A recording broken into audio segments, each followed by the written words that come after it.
Liberalism did not begin as a self-conscious social and political movement. This is evident in the fact that liberal word did not enter the vocabulary of politics until the early 1800s. At least a century after what we now call liberalism became an important force in political thought and action. Like liberty, liberal derives from the Latin word liber, means free. And before the 19th century, it was commonly used to mean generous or tolerant, an attitude befitting a gentleman, much as a liberal education was meant to prepare a young gentleman for life. Through an extension of this common use, liberal became a label applied to those who thought a more tolerant and open society. A society whose members would be free to perceive their own ideas and interests with as little interference as possible. The word liberals, first used in Spain, where a faction of the Spanish Cortes adopted the name liberals. From there, the term spread quickly to France and Great Britain, where the party known as the Wings evolved by the 1840s into the Liberal Party. These self-proclaimed liberals were understandably eager to claim descent from prominent political and intellectual figures like Locke, Montesquieu, and Voltaire. For example, movements such as the Protestant Reformation and the Glorious Revolution of 1688. They did this partially in order to gain credibility and support, a tactic common to political actors of all persuasion, and partially to understand the basis of their own beliefs. This meant that anyone who had spoken for individual liberty and against the various constraints on that liberty had some claim to being a liberal, even if he or she could not have used the word in self-description. This means in particular that the original liberals were the people who reject against two of the characteristics feature of medieval society in Europe: religious conformity and ascribed status. Religious conformity was the norm in medieval Europe, where church and state were supposed to be partners in the defense of Christendom. Indeed, there was no clear distinction between church and state at that time, and almost no sense that such a distinction was worth drawing.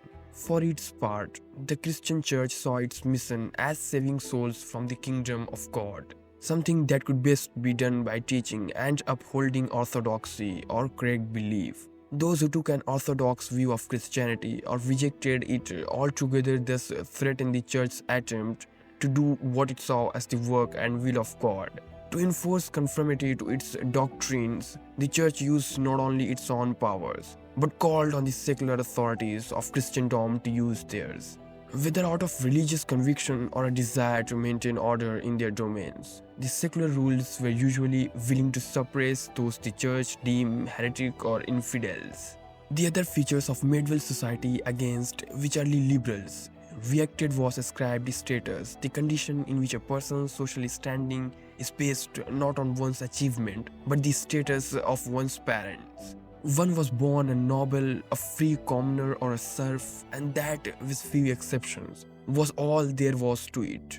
Although ostensibly equals in the eyes of God, men and women of different ranks were not equals on God's earth or in man's estate. The intricate arrangement of feudalism with its lord, vassals, villeins, and serfs reflected these differences, as did the parliaments or estates general that began to appear in the late Middle Ages. Against this society rooted in ascribed status and religious conformity, liberalism emerged as the first distinctive political ideology. But the liberal reaction did not take form until a series of social, economic, and cultural changes shook the medieval order. Many of these were directly related to the outburst of creativity in the 40th and 50th centuries, known as the Renaissance. But there was also the Black Death, which took the lives of about one-third of Europe's population between 1347 and 1351, thereby loosening the medieval social structure and opening new opportunities for the survivors. The expansion of commerce in the late Middle Ages also played a part, as did the wave of exploration set in motion by this commerce. But of all the development that contribute to the decline of the medieval order and the rise of liberalism, the most important was probably the Protestant Reformation. When Martin Luther struck the part that became the Reformation, he meant neither to encourage people to believe and worship in whatever way they choose, nor to separate church from state. Apparently, he expected that everyone who read the Bible, something he and his colleagues made easier by translating it for the first time into German, could only understand it as he did. But contrary to Luther's expectations, his proclamation of the priesthood of all believers visited stress on individual conscience, opened the floodgate to a variety of interpretations of the Bible and profusion of Protestant sects. Separation of church from state followed as the reformers' challenge to the universal authority of the Roman Church gave secular authorities an opportunity to expand their power at the church's expenses. Separation of church from state followed as the reformers' challenge to universal authorities of the Roman Church gave secular authorities an opportunity to expand their power at the church's expense. Thus, Henry VIII of England, with the approval of Parliament, created a national church with himself at its head. The Reformation also provoked a series of bloody wars in which contention over religious doctrine led to a question about the nature of political authority and obedience. Should a conscientious Christian obey a ruler who tried to enforce conformity to doctrines, whether Protestant or Catholic, that the conscientious person took to be wrong? Both Luther and Calvin said, with some qualification, that one must disobey but not resist such a ruler, for all rulers derive their power from God. Later, however, some of Calvin's followers conclude not only that resistance is sometimes justified, but that the people have right to overthrow rulers who deny them freedom of religion. By this they meant everyone's freedom to practice Calvinism, to be sure. Yet their arguments from freedom of conscience resting in part on the claim that government receives its authority indirectly from God through the consent of the people planted the seeds of the argument in favor of religious toleration. Without intending to do so, then the Protestant reformers prepared the way for liberalism by teaching that salvation comes through faith alone. Luther and the other reformers encouraged people to value the individual conscience more than the preservation of unity and orthodoxy. From individual conscience to individual liberty was still a radical step for the time, but it was a step that liberals took in the 70th and 80th centuries, for in those centuries liberalism emerged as an attempt to free individuals from the constraints of religious conformity and ascribed status in society, an attempt that is to work a fundamental transformation of society. Liberalism and Revolution. It is no accident that the 70th and 80th centuries are associated with revolution as well as with the emergence of liberalism. In fact, revolution entered the vocabulary of politics in 17th century England, when it was borrowed from astronomy to refer to a return or revolving back to an earlier position on or condition. By the time of the French Revolution, however, revolution suggests something new and bold, a thorough transformation of the entire social order. Liberal ideas helped to inspire this revolution, just as they did the more modest revolutions in England and its North American colonies. The revolution in England occurred in two acts, as it were, beginning with the Civil War of the 1640. Pen and ink play as great a part in this war as bullets and sword. From every point of view came a vast outpouring of pamphlets, treatises, sermons, and even major works of political theory. Among the latter was the first book of philosophical significance to bear the distinctive stamp of liberalism, Thomas Hobbes' Leviathan, 1651. Hobbes' conclusion, of course, were anything but liberal. For the sake of security, he urged the people of a commonwealth grant the sovereign absolute power, retaining only the right to defend themselves. When the sovereign threatened them with death, wounds, or imprisonment, what gives Hobbes' theory the stamp of liberalism is not his conclusion, however, but his promises. Individuals are equal on Hobbes' accounts, and everyone has a natural right to be free. But in order to protect their interests, individuals consent to create and obey government. In this respect, Hobbes' position is very much that of a liberal. But it remained for John Locke to use these premises to reach a conclusion that we may definitely regard as liberal. The creation against both religious conformity and ascribed status is clear in Locke's work of the 1680s, the period of the second act of the England Revolution. In his letter concerning toleration, 1689, Locke maintained that it was wrong for government to force their subject to conform to a particular religion, drawing a distinction between private and public matters. Locke said that religion is normally a private concern and not therefore a proper subject for government interference. Government cannot save souls from this can come only through individual belief. Unless the practice of a religion directly threatens the public order, then government must allow the adherents of any religious to worship as they see fit. For Locke, this means that Catholicism and atheism should not be tolerated. Catholics owe their first loyalty to a foreign monarch, the Pope, so they cannot be trustworthy members of a commonwealth. Nor can atheists for anyone who denies the existence of God. Salvation and damnation cannot be trusted at all. But Episcopalians, Presbyterians, and the Puritan sects, the group who figured so prominently in the religious and political upheavals of the 17th century England, must learn not only to stop trying to enforce conformity to their views on their fellow citizens, but also to tolerate any religion that confine its practice to the private sphere. Complementing his work on toleration was Locke's true treatise of government, 1690, published in the aftermath of the Glorious Revolution, but written for the most part during the early or mid-1680s. The two treatises inquired into the foundation of political authority. In the second treatise, Locke proceeds from premises very similar to Hobbes, yet reach a very different conclusion. Both deny that social status is somehow fixed or ascribed by nature, and both believe that government is founded on the constant of the people.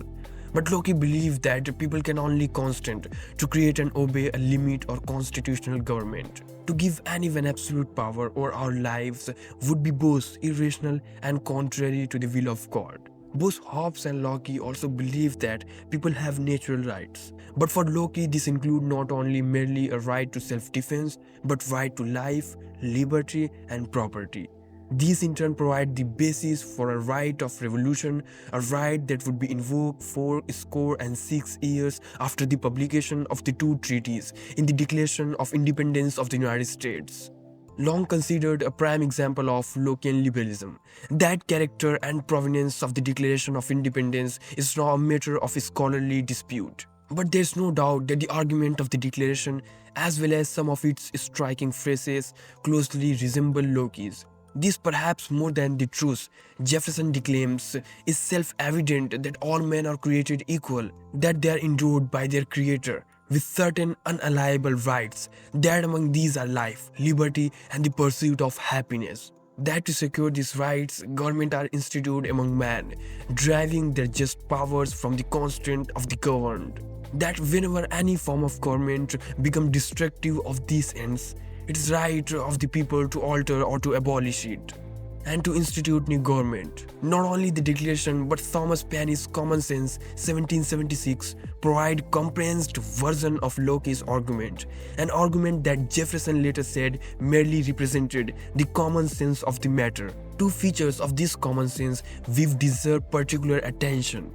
The first is the claim that all men are created equal.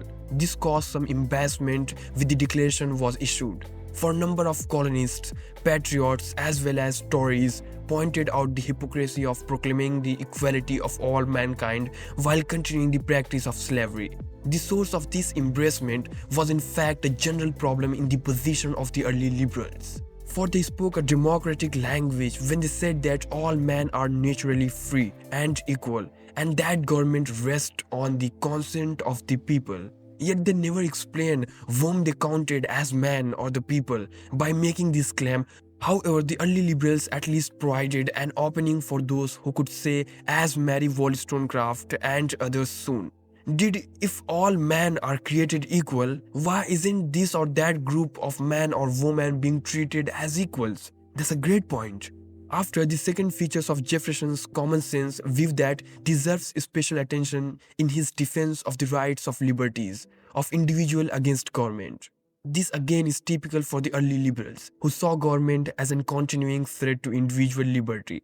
But it also betrays the influence of the classical Republican theorists, such as Machiavelli and James Harrington, who warned against the danger of corruption. Republicanism and liberalism are difficult to sort out at this point, but there were differences of emphasis. The Republicans worry about the corruption of the people as much as the corruption of the government, while the early liberals were concerned almost exclusively with the abuse of power by the government. Moreover, the Republicans look upon freedom as mostly a matter of governing oneself through political participation, and therefore closely connected with civic virtue. But when the liberal view freedom was more a matter of being free from interference by the government and virtue something to be learned and practiced in private life. These heady mixtures of Republican and liberal thought not only sought to justify the independence of the United States, but to provide the philosophical basis of its constitution as well. At the same time, the constitution was taking effect. Furthermore, this mixture was inspiring a truly revolution uphill in France. To understand the part that liberalism played in this revolution, it is necessary to remember three important characteristics of the ancient regime that the revolution attacked: religious conformity, aristocratic privilege, and absolute rule. Locke had argued against all three in his writings, and the French philosophies follow him in attacking at least the first two. When the revolution came, however, all three were condemned as contrary to reason and right. In the National Assembly's Declaration of the Right of Man and of the Citizen 1789, the first article dismissed aristocratic privilege and ascribed status with the assertions: men are born and always continue free and equal in respect of their rights. Civil distinctions therefore can be found only on public utility. The second article proclaims the natural and imprescriptible rights of man to liberty, property, security, and resistance of opposition. And the third says that the nation is the source of all sovereignty, which entails that no one can be entitled to any authority that is not expressively derived from it. So much for absolute rule. Nor did the declaration spare religious conformity, declaring in the 10th article that no man ought to be molested on account of his opinions, not even on account of his religious opinions, provided his avowal of them does not disturb the public order established by the law. In all these respects, the French Revolution began as an attempt to transform France into a liberal society.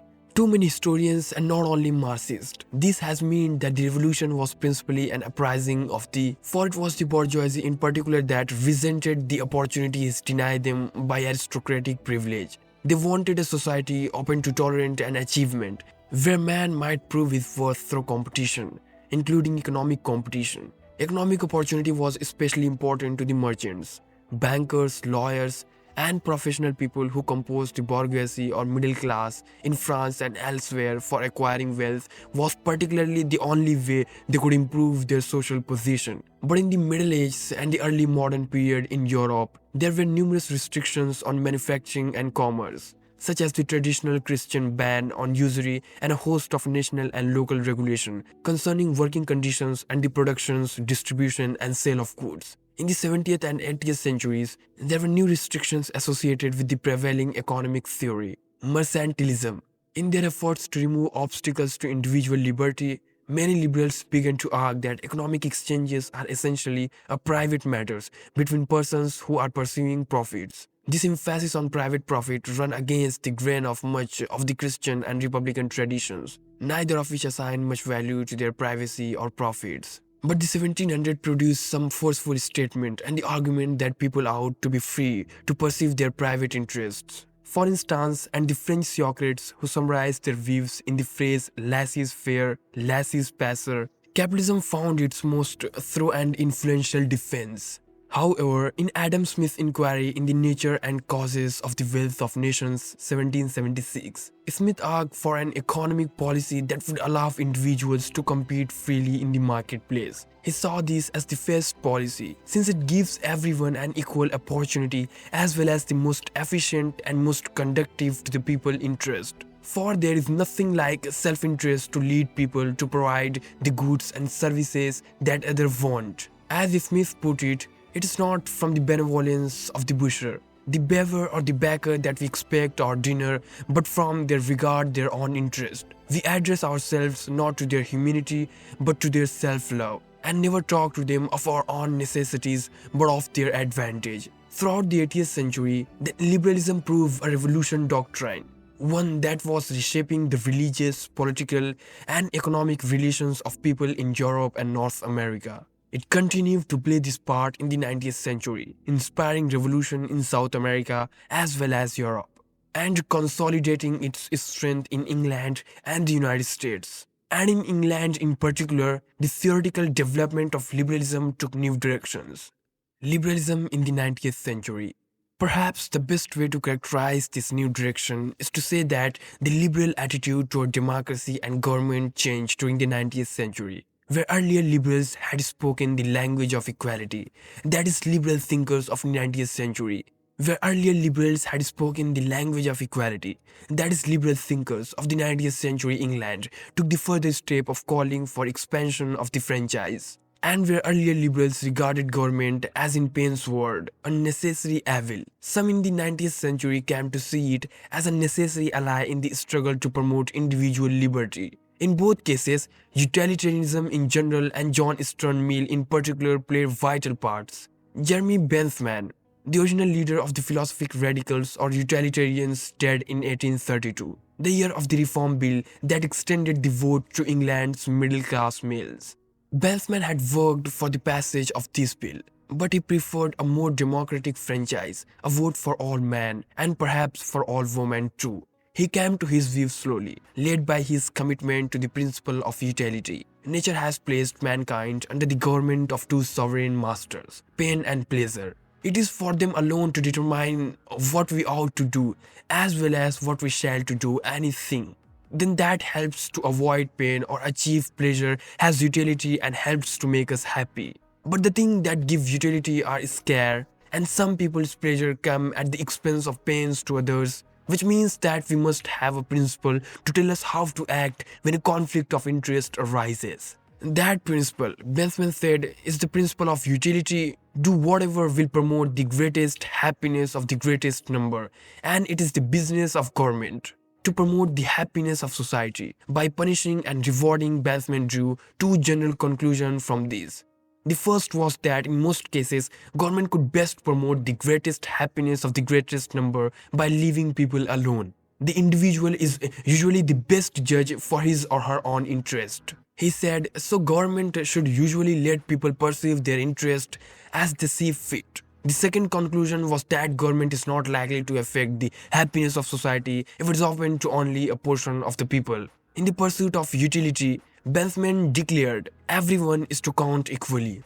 The government must take everyone's utility into account, and it can do this only if everyone or almost everyone is allowed to vote. Bentham and his associate James Mill vocationally qualified their enthusiasm for a democratic franchise. Mill once suggests that denying the vote to women, men under 40, and the poorest one-third of the population would still allow for full representation of social interest. But they were nevertheless in the vanguard in their day. Mill's and John Stuart Mill pressed the point in the mid-1800s, a staunch support of women's rights, including the right to vote. Mill called for adult suffrage. Yet in his case, too, there were qualifications, the most significant being the scheme of plural voting. He advanced in considerations on representative government, 1861. There, Mill recommended representative democracy as the best possible form of government by appealing to the elevating qualities of political participation. Political participation exercises the mental and moral faculties, he claimed, and thus promote intelligence,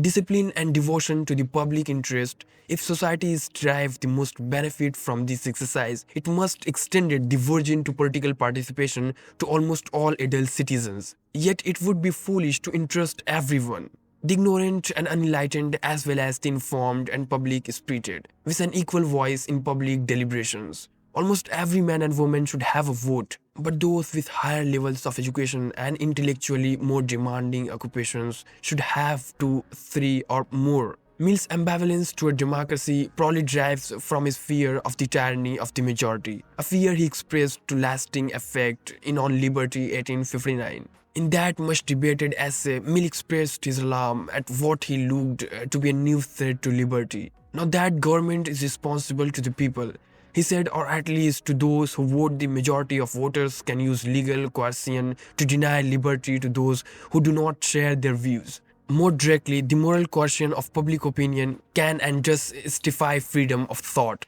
and action by making social outcasts of individuals who do not conform to social customs and beliefs. Against this new tyranny, Mill proposed one very simple principle, the only purpose for which power can be expressed over any member of a civilized community. against his will is to prevent harm to others. He defended this principle. The so-called harm principle was appealing not to natural rights, but to utility. Freedom is a good thing, he argued, because both individuals and society as a whole will benefit it. People are encouraged to think and act freely. For the individual, freedom is as vital to personal development as food is to physical survival. It is always possible, of course, that people who speak and act freely will make others uncomfortably or unhappy. It is always possible, of course, that people who speak and act freely will make others uncomfortable or unhappy. But in the long run, this works to the benefits of society. For progress is possible only where there is an open competition among different opinions and beliefs, marketplace of ideas. Mill's defense of liberty took a form familiar to earlier liberals. It rests on a distinction between private and public matter, for instance, and suggests that individual liberty and be protected from the interference by government and society. There was another dimension to Mill's view of liberty, however, and it marked a shift in the attitude of many liberals toward government. Although Mill defined freedom on liberty as the absence of restraint, his emphasis on the growth and development of the individual person has more in common with Aristotle than with Bentham. For freedom, as Mill convinced it, is largely a matter of being free to realize one's potential. In some of Mill's later work, and especially in the writing of T.H. Green and the English idealists, this conception of freedom suggests that government could and should be something more than a night watchman protecting the life, liberty and property of the citizen.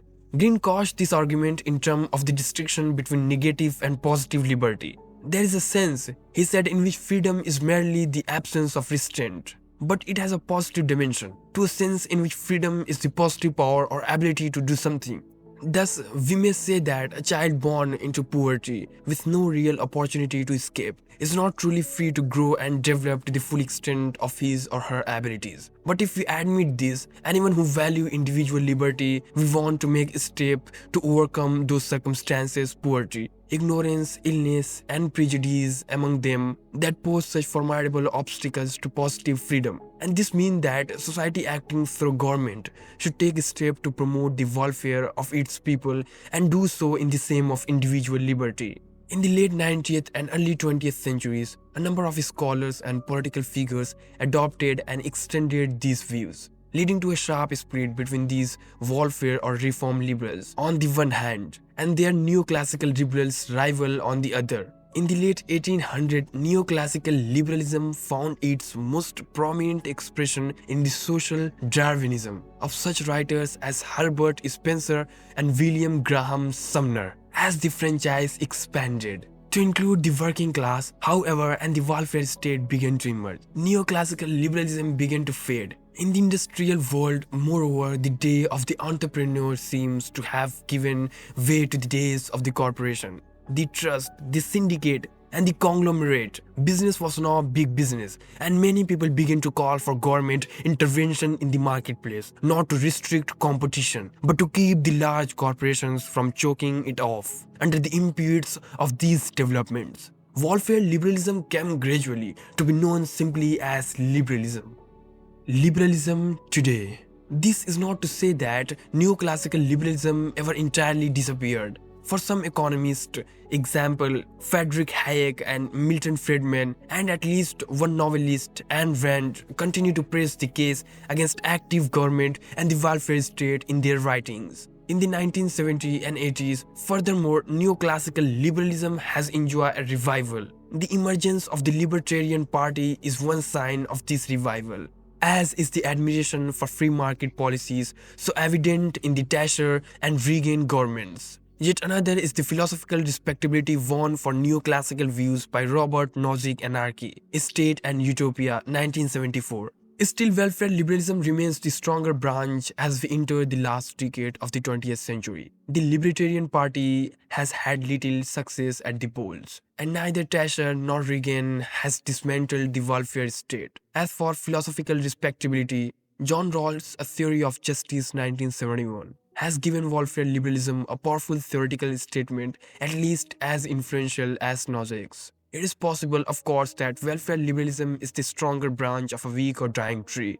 George Bush presidential campaign, with his repeated reference to Michael Dukes as a big spending liberal and an ultra-liberal, suggests that this is the case for all his attempt to turn liberal into the L word. However, Bush, like most Republicans, is a liberal, albeit one who seems unable to decide whatever he prefers, the welfare or neoclassical camp.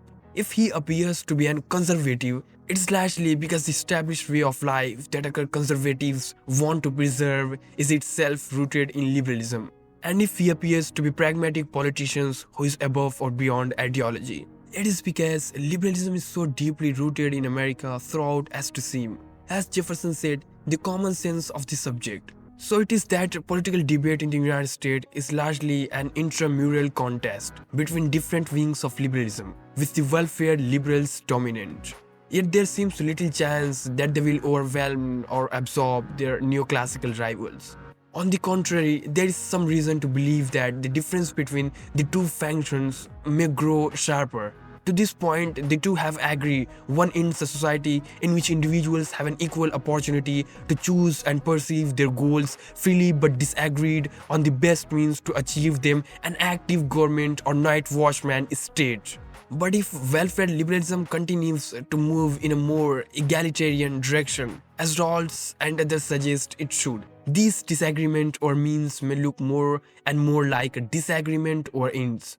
And to this, the changes underway in the Soviet Union and Eastern Europe, and we may have the beginning of a shift in ideological alignments, with welfare liberalism and various forms of socialism merging into something that might be called a social democracy. On the one hand, and opposing an alliance of neoclassical liberals and conservatives. On the other, whether this does or does not happen, two general conclusions can be drawn about the current state of liberalism.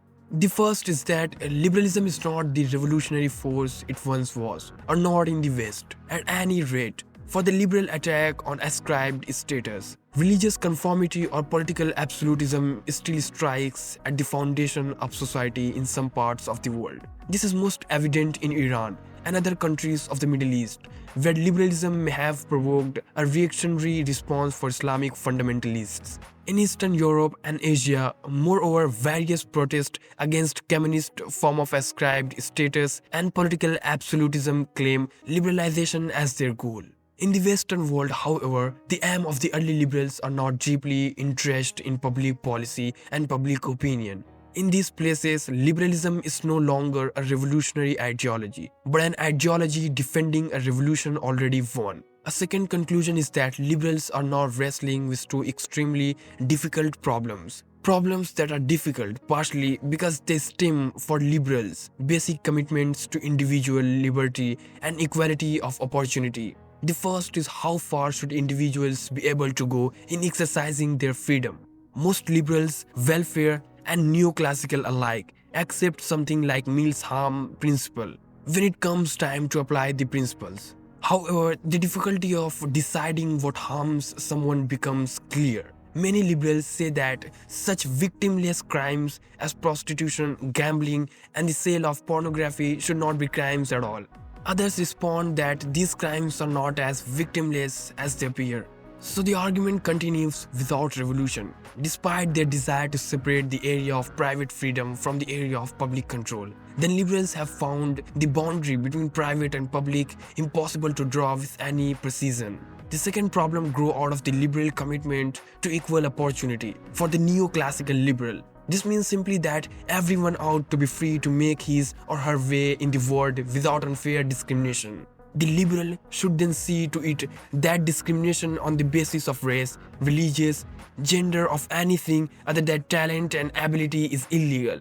Most welfare liberals want to make the matter further. However, they claim that government ought to take steps to help disadvantaged people enjoy an equal opportunity in life. But how far should this go? Should we try to bring about a more nearly equal distribution of wealth and resources, as Ross suggests, in order to promote true equality of opportunity? In this fair to those who have earned their wealth, as Nozick maintains, without violating the right of others? Should we endorse affirmative actions program in order to compensate women and members of racial minority groups for the discrimination they have suffered in the past? But are not these ways of discriminating against some people by discriminating in favor of others? Can this be justified in the name of equality of opportunities? These questions are especially troublesome for liberals because they are the kind of questions liberalism leads people to raise. Some whether one thing, these good or bad times for liberalism is likely to depend on how he or she reacts to the current inability of liberalism